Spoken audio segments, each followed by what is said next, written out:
একটা মা বাবা ছেলের সন্তানের জন্য কত কষ্ট করে যে তার সন্তানটা যাতে মানুষের মতো মানুষ হয়। কোনো দিনই আশা করে না যে আমার সন্তান বড় এক কামাই রুজি করে আমার খাওয়াইব, এ আশা কোনোদিন করে না। সেই সন্তানটা যখন বড় হইয়া বন্ধু বান্ধবের লগে মিশা বাজে আড্ডা দিয়া যখন খারাপ হয়, নষ্ট হয়, তখন বাপ মার মনে যে কত আঘাত লাগে, কত তারা কষ্ট পায়, এটা যদি ওই ছেলে সন্তান জানতো তাইলে আর এরকম খারাপ হইতো না, মা বাবার লগে এরকম আচরণ করতো না, নেশাবানি করতো না।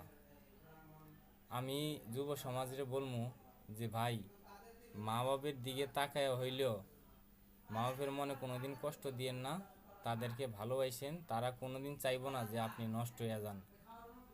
সবাই ভালো থাকবেন, নিজের খেয়াল রাখবেন, ইনশাআল্লাহ। আমার জন্য দোয়া করবেন।